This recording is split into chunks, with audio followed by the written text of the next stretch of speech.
बहुत कम लोग जानते हैं हनुमान जी की गदा सिर्फ एक अस्त्र नहीं थी, उसमें ऐसा रहस्य छुपा था जिसे सुनकर देवता भी कांप गए थे। इंद्रदेव के सामने आए और बोले, इस संकट का अंत केवल एक दिव्य अस्त्र कर सकता है, ऐसा अस्त्र जिसे केवल एक निर्मल आत्मा ही धारण कर सके। फिर देवताओं ने सृष्टि के आदि पर्वत मेरुशिला से एक अद्भुत धातु निकाली।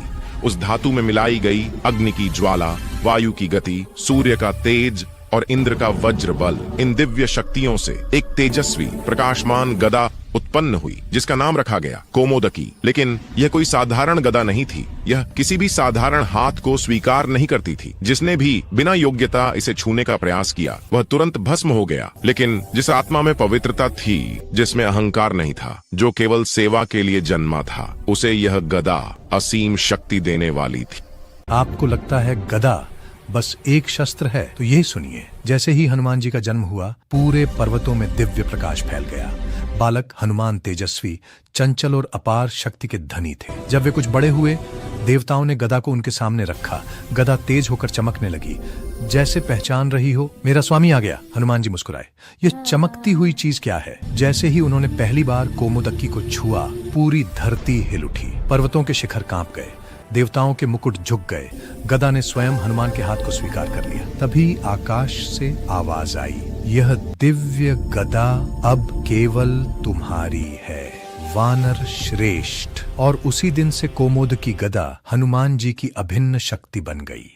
क्या आप जानते हैं, एक ऐसा दिव्य अस्त्र भी था जिसने खुद अपने स्वामी को चुना था। देवताओं की सभा में खलबली मच गई थी, क्योंकि वह अस्त्र किसी को स्वीकार ही नहीं कर रहा था। देवताओं में बड़ा प्रश्न खड़ा हो गया, इस देव अस्त्र का वास्तविक धारणकर्ता कौन होगा? इसी दौरान वायुदेव आगे आए और बोले, अस्त्र उसे चाहिए जिसका हृदय निर्मल हो, जिसमें अहंकार शून्य हो और जिसका जीवन केवल सेवा के लिए बना हो। तभी ब्रह्मा जी मुस्कुराए और बोले, ऐसा कोई है जो जल्द अवतार लेने वाला है, जो शक्ति का सागर होगा पर मन से बालक, निर्मल और सेवक भाव वाला। देवताओं ने एक दूसरे की ओर देखा और समझ गए वह कोई और नहीं, स्वयं महावीर हनुमान है। लेकिन देवताओं को अभी पता नहीं था कि जिस बालक को वे चुनने वाले हैं, उसके पहले ही स्पर्श से स्वर्ग की नींवें तक हिलने वाली हैं। कोमोदकी गदा। कहा जाता है कि यह गदा साधारण शस्त्र नहीं थी, इसमें 4 शक्तियां थीं। एक अग्नि की ज्वाला, जब हनुमान जी गदा उठाते असुरों को दूर से ही धधकती अग्नि दिखाई देती। 2 वायु की गति, एक बार में पर्वत उड़ जाते, गदा हवा को चीरती और आंधी बन जाती। 3 सूर्य का तेज युद्ध भूमि में कोमोदकी की रोशनी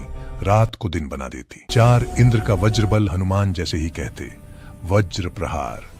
गदा हजारों वज्रों जितनी शक्ति उत्पन्न कर देती। और इसीलिए कोमोदकी सिर्फ गदा नहीं, हनुमान जी की दिव्य पहचान थी। क्या आप जानना चाहेंगे कि कोमोदकी ने पहली बार कब युद्ध में अपना असली रूप दिखाया? कहा जाता है हर हनुमान मंदिर में रखी गदा कोमोदकी का प्रतीक है। जब भक्त हनुमान चालीसा पढ़ते हैं, वज्रदेह दानव दलन भूत पिशाच निकट नहीं आवे, लंक जारी सिया सुधि दीन ही, तब उसी क्षण गदा की ऊर्जा उन्हें सुरक्षा देती है। भक्तों के चारों ओर एक अदृश्य रक्षा कवच बन जाता है, ऐसा कवच जिसे कोई दुष्ट शक्ति छू भी नहीं सकती। कहानी कहती है कोमोदकी सिर्फ एक गदा नहीं, बल्कि भक्ति की शक्ति है, विनम्रता का तेज है, सेवा का प्रतीक है। और यह अब भी उसी की खोज में रहती है जो हृदय से निर्मल हो, जिसमें अहंकार न हो और जो दूसरों की भलाई राम काज समझ कर करे। यही कारण है कि हनुमान जी जब कहते हैं राम काज करीबे को आतुर, तो उनकी गदा आज भी तेजोमय हो उठती है। और इसी कारण कोमोदकी गदा युगों युगों से दुनिया का सबसे अद्भुत, सबसे दिव्य और सबसे शक्तिशाली अस्त्र मानी जाती है। असली शक्ति वही है जो अहंकार नहीं, भक्ति और सेवा में झुक कर उठती है।